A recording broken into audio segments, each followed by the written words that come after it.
Hello everyone, this time race analysis from Tapeliai by Karma Experiments, straight from the cockpit. No, I actually changed my mind and decided that probably wind is not gonna help me. We'll cover a lot of things from how the course was compared to previous years because it's my 4th time on this course already, and actually all videos are available in the channel as well. I hit the ground. Bang, bang. You need chain removal? Yeah. Considering that it was also the one from which I started my MTB career racing, it's something special in some sense.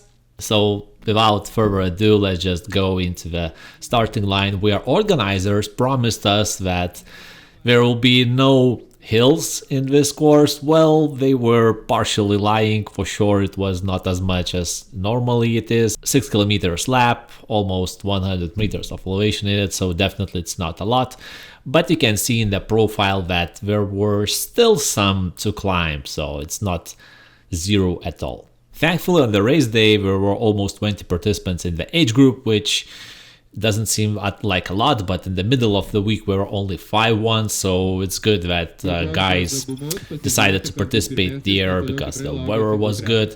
And at the green light we shot straight into the first straight, where I was so fast that I forgot that there will be turn to the left, and that was my mistake number 1 on the day, where Penaitis managed to go in front as well as Monica's. I tried to fight him, but he was just too determined to go in front, and as you can see he just passed through and then continued going with Penaitis.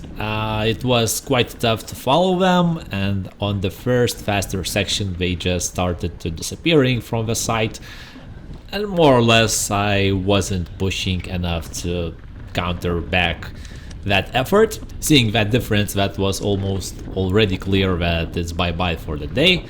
But there were still a lot of guys who were in the single group, and we continue going. It's quite a rare time that course markup was and if you go in front there are huge chances to make a misturn, where Rauba Cristianas did almost 2 wrong turns during the first lap.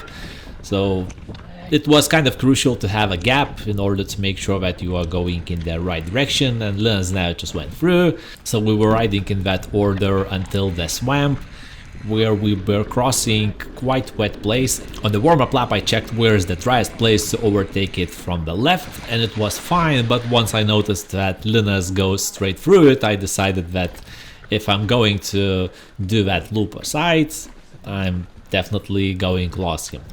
So I tried to follow, and it was hard one. Full on board you can hear how we had slight discussion with Arturas Remeka, which is a bit funny to listen. And yeah, Arturas, next time I'm not going to give you that favor, and you'll have to overtake it without me stopping pedaling for you. Nonetheless, we reached the part where there was a kicker standing. On the left there was chicken line, and Remeka kind of started to braking a bit before the kicker, so that was probably the reason why he went in front in the first place, in order not to open the gap from the others. So he just slowed us down. That was the consequence where on the second lap some guys overtook us. So we were going in that order, still in the sightseeing the ones who are in front, but slowly we were trying to escape from us, and that was actually the case towards the end of the second lap.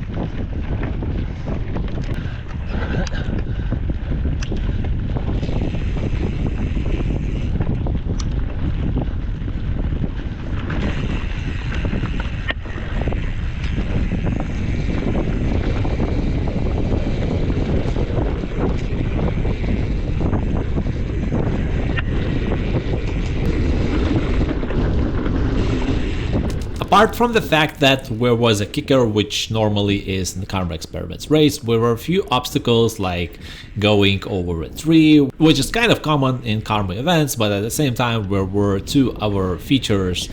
One huge log through which you have to roll it from the top, and it was just slow area to ride, and probably not everyone was able to cross that fallen tree on the bike.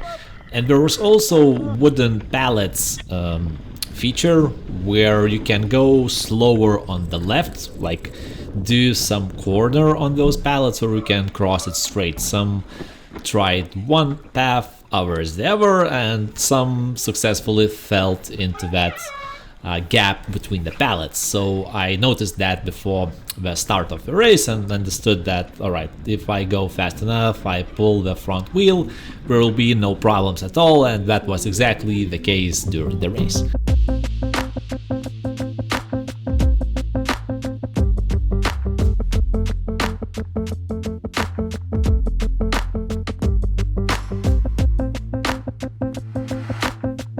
So we were going like in 6th, 7th place or something like that, few of us.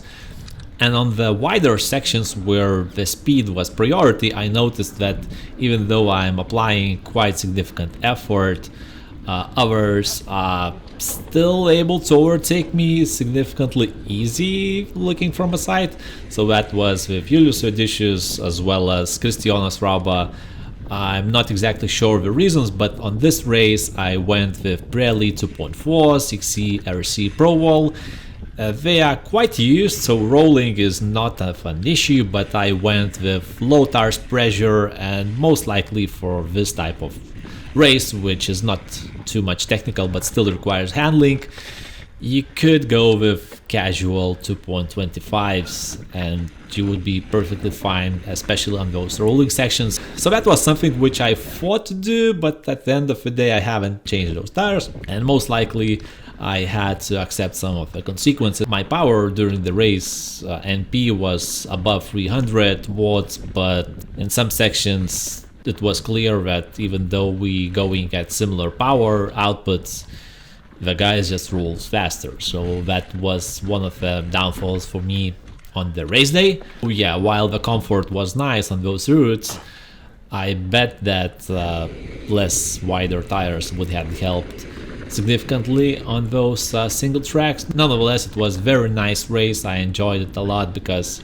the single tracks became better and better over the years, and some of the years we do reverse, other we do casual direction clockwise or counterclockwise, whatever, but you get an idea that few additional sections are added, but in general we are going more or less through same areas. But because it's changing from year to year, when you go our direction, it's completely different story.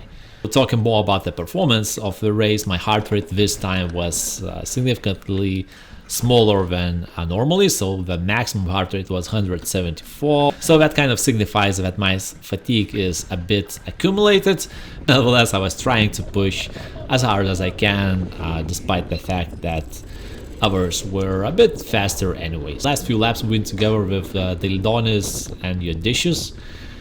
So yeah, Delidonis was breathing at my back while Julius Odysseus managed to overtook us and go in front, but apparently he had some technical and we overtook them. So no matter how much I tried to escape from Aurelius, it was a really tricky situation because he was breathing at my back all the time, but I knew that toward the end of the race there will be those pallets, so I was kind of sure that I will somehow go through it in the first of us two, and left something for the finish sprint as well. The funny thing happened when after the race, with my wife we checked images from Lucky Media, which she is, and then we realized that Monica's on the first lap was like in 10th position, where on the first few minutes I noticed that he just escaped from us. But eventually he finished first, so that's good for him.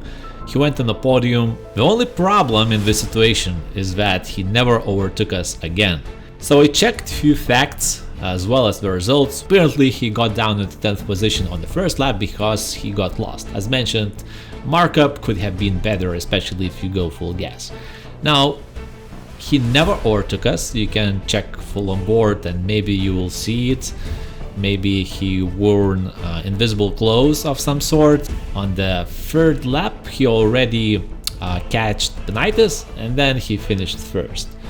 What does that mean? That means that there were quite a few sections where you could purposefully or not purposefully cut the race course, and he did that, and he overtook everyone and got just at the back of Penitis. Most likely. Yes, Monikas was super strong on the race day, and I even doubt whether he wouldn't be able to overtake Penitis in a normal way, but if you make a cut, if you have proper values, you go to the organizer and admit that.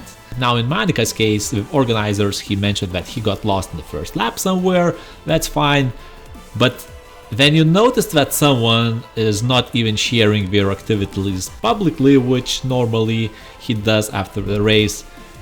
It just means shady business. Whether it's purposeful or not, I don't know. In the grand scheme of things, with this person's history, where in 2023 Nationals he stopped Strava activity before the cut and then gained 10 minutes to reach the podium.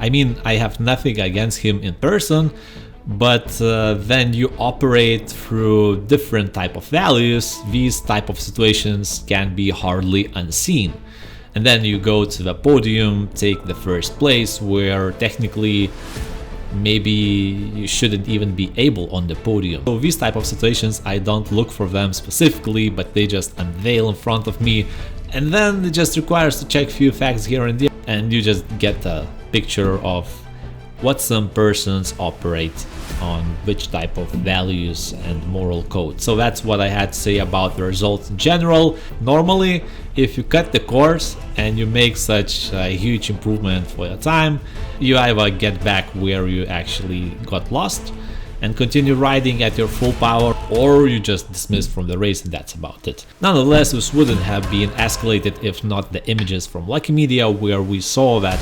Monika's incremental order capturing the images were far behind from the Penitis, so that was an indication that something got wrong there. In general, I love the course a lot, except the fact that we had to go through that swamp, where on every single lap it became deeper and deeper, and on the fourth one you already see that it's not only the mud but already water on top of it, so you just go full gas and expect that whoa that such situations won't happen, so want to fly it through as fast as possible in order not to get stuck. So all in all, it was great racing again in Karma Experiments, and we'll meet in other races real soon. So with that said, if you like this type of content, be sure to check Full On Board as well, because this one came out quite dynamic. A lot of steering and handling and trying not to fall on the roots, well as our race analysis available on the channel. That's it, thanks a lot for your time, and until next. And if you want to see how the fox looks on the bike, keep on watching my channel and you will notice that real soon.